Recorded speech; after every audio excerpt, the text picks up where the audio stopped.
का इतना बड़ा मातम है। इस महीने में आपके घर बिटिया आवे, दामाद आवे तो खाली हाथ नहीं जाने दीजिएगा, उन्हें दान पुण्य में जरूर कछु दीजिए। जेठ की बेटी जिसे जेठौत कहते हैं वो आवे, उसको दीजिएगा।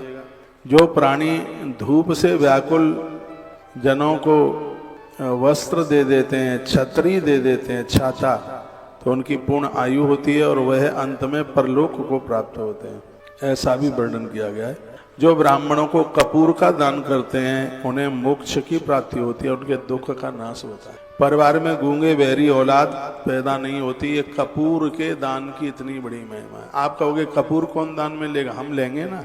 यहाँ तो रोज यज्ञ होते हैं, हम खुद यज्ञ करते हैं, दिन भर आरतियां चलती रहती हैं, तो बहुत ज्यादा कपूर लगता है। अभी अधिक मास आ रहा है, उसमें 31 दान कराएंगे और उस 31 दान में कपूर के दान की बड़ी महिमा है। उसमें आपको ध्यान हो तो हमने पहले भी यदि आपसे दान कराएं तो कपूर का दान जरूर मैंने अनाउंस किया होगा।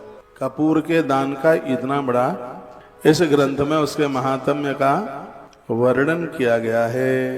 ये वर्णन किया गया है कपूर का दान करने से, ये ब्राह्मणों को कपूर का दान दे तो और के तो किसी की जरूरत नहीं है, वो फेंक फांक देगा।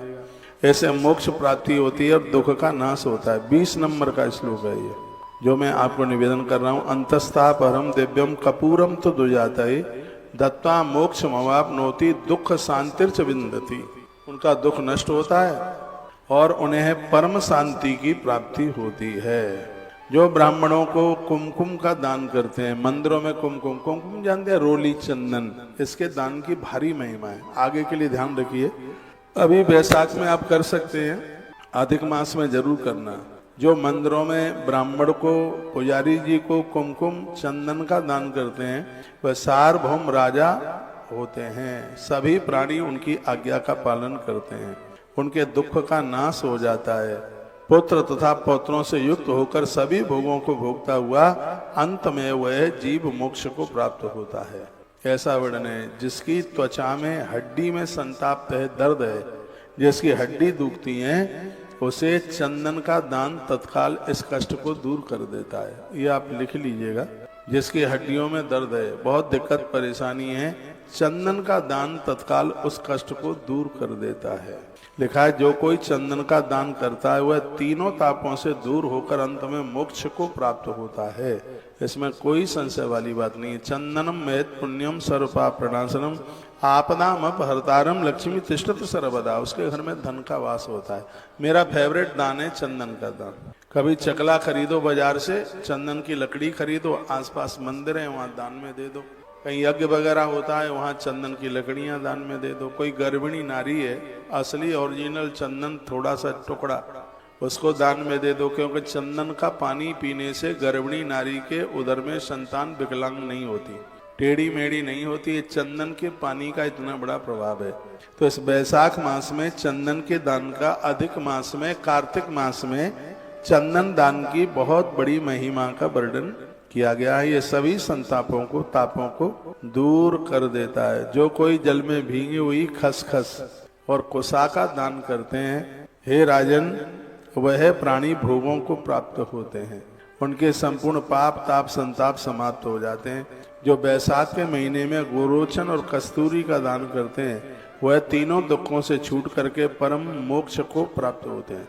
यदि घर में कोई वृद्ध है, प्राण निकल नहीं रहे हैं, खड़े भी नहीं हो पा रहे हैं, तो उनका हाथ लगा करके बाजार में गोरोचन मिल जाता है उसका दान करवा दो, बाजार में आसन मिल जाता है उसका दान करा दो, बाजार में कस्तूरी मिल जाती है उसका दान करा दो, आनंद हो जाएगा। उन्हें तकलीफ नहीं होगी, उनकी तकलीफें कट जाएंगी। क्या अद्भुत जानकारी। ये मैं स्कंद पुराण से बैसाख महात्म्य में आपको सुना रहा हूँ, इसलिए मैं ग्रंथ का नाम बता रहा हूँ, कोई कंफ्यूज ना हो। 25 अध्यायों में है बैसाख महात्म्य, जो सबसे बड़ा महात्म्य है। कार्तिक के महात्म्य से भी बड़ा महात्म्य। 25 अध्याय बहुत होते हैं। 25 अध्यायों में बैसाख महात्म्य को गाया है। ये वर्णन किया गया है। कहते हैं कि जो तांबूल और कपूर का दान, ये तो हमने आपको बता ही दिया।